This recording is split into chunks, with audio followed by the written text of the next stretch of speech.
Hi, welcome. I'm Danelle. I am an oil painter, and today I'm going to be painting a portrait of a raven. I have painted several ravens in the past, but I'm trying some new things right now after 40-some years of painting.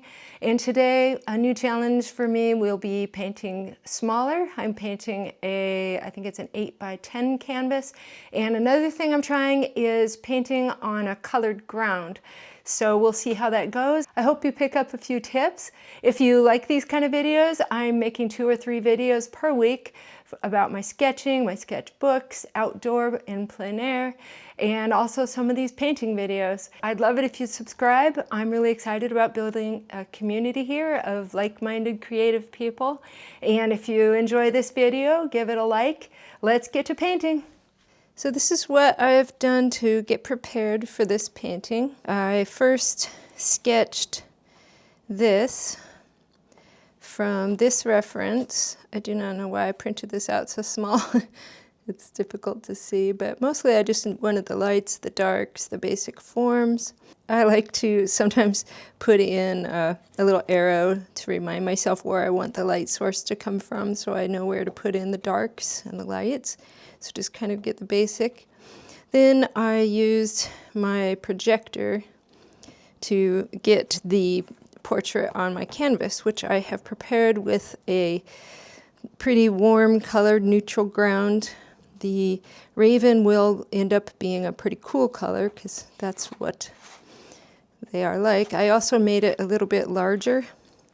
Not sure if this is going to be too close to the edge of the canvas, but I think that beak might possibly need to be redrawn just a little bit anyway. But okay, let's get started on that. I'm going to use a lot of my colors from my last painting. One thing that I've been guilty of over the years is not doing enough thinking and planning before I start. I just tend to dive in without enough thought and just wing it as I go. So today I'm trying to do a little bit more planning, and I know that the bird, the raven, this is just a common raven, one of my favorite birds. I know that it will be mostly very cool colors, purples, blues, near blacks. So I know that I would like to have the background to be more warm colors. As a contrast to all the blues and purples and cools, I'm thinking the background should be a variety of oranges. And I have this ground on there, so hopefully that'll help with that. My first time using a ground. We'll see how that goes. The colors I have are titanium white. This is left over from my palette that I had the other day, and this one had some blue already mixed in it, so I put that one there. I got some new titanium white that I put here that I'll use for my warm mixes.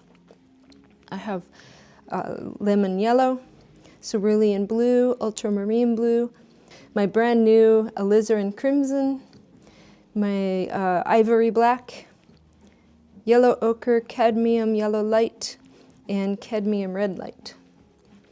So let's get started. I will start with my dark, catch a little cerulean.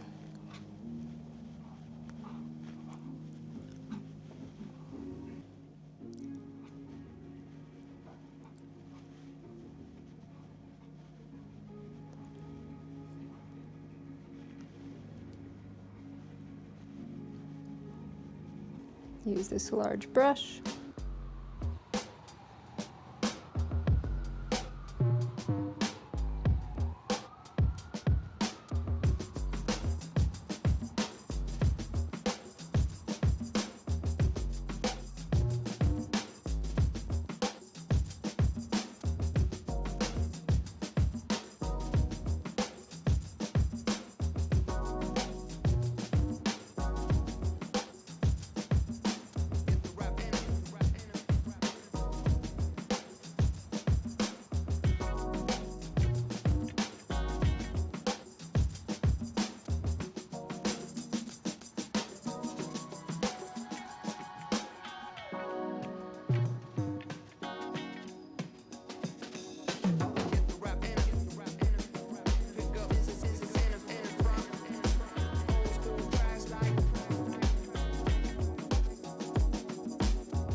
never seen a grown man rock jewelry like me.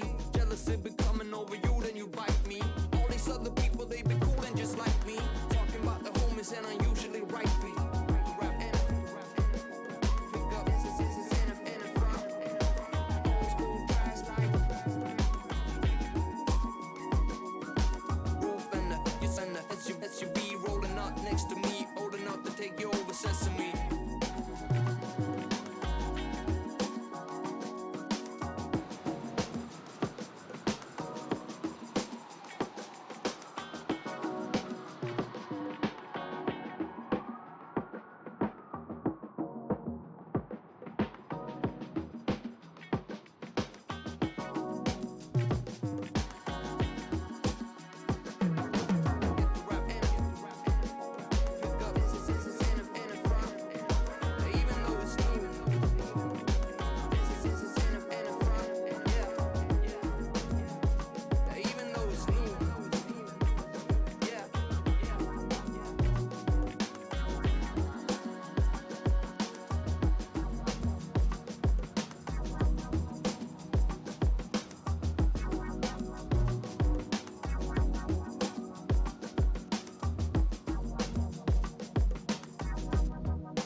Well, I went and had lunch and I thought about this.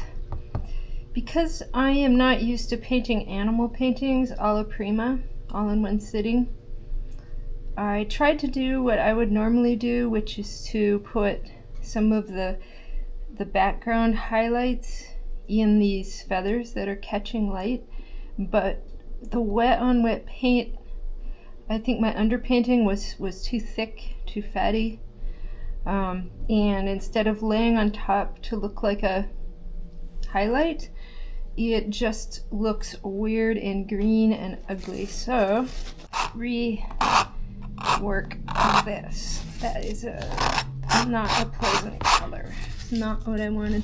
Here in the beak too, I got this. I tried to put some background color there in the highlight and it just turned brownish, greenish. It's not what I want.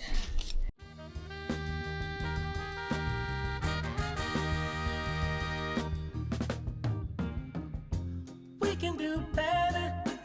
We could be chasing dreams. We know what's right, and we know how it feels. Yeah, we can do better. We can make a change for real.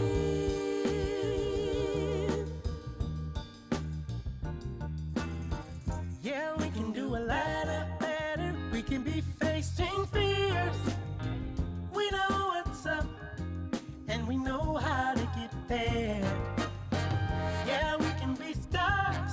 We can be the best. Just put us to the test and we'll show the world. Well, I think I'll leave this for today. I did add a little highlight up here, a few more down here, but I definitely think I need some more practice if I want to do alla prima oil paintings of animals. It's a whole different way of laying on paint for sure. And I see here I would really like to soften this. It's like I can't quite get things right. I'm so used to coming back when it's dry and being able to layer. It did help to go have lunch and come back, so that's a good technique if you're getting a little frustrated with a painting. Just get a little space from it. a day, 2 days. With oil paintings, you could be gone a day, maybe even 2 days, and it'd still be fairly wet. It's not terrible, it's just not as awesome as I would love. Well, that was an interesting and fun experience. I really didn't see any difference in using a colored ground. I put that yellowish ground on there. Last night I used an acrylic wash on the canvas. I didn't really see that it helped or added anything. I don't know if it's just different for each person or it's the way you're painting, but I have another one prepared, so I want to do a small landscape on the other one, so I'm hoping I have time to do that tomorrow, and I will bring you along as usual. And I think maybe the biggest lesson that helped me today, I was struggling, so I did the scraping off, and that's a lesson. If your paint is wet, you can just scrape it off. If you don't have a palette knife, you can remove it with a paper towel. No shame in that. It feels good to get in there, solve the problems, take in the learning. I think another great lesson that I took away, and actually this is something I learned many years ago, is sometimes when you're just frustrated, it's best thing to just put down your brushes and walk away for a while, maybe come back the next day. Today I just went and had lunch, I thought about other things, I listened to some music, and while I was just kind of letting my mind think about the painting and wander on other things, I realized that I could go back, scrape off that layer of paint, and put in a fresher layer of paint that would look the way I would want to. Even though I couldn't add highlights in my normal manner, it wasn't dry, so like it is normally for me, so of course I can't add them the way that I normally would. So I decided to come back, add them a little differently than I normally would, and it actually turned out, I feel like I was able to save it. I actually kind of like it. So I learned a lot. I ended up with a little painting that's kind of fun, and I love ravens, so having one more raven painting is never a bad thing. So anyway, if you have advice, if you've had similar challenges, if you have questions, leave them in the comments below. If you'd like to see one of my other alla prima painting attempts, check out this video up here. And I really appreciate you watching. Stay creative and have fun.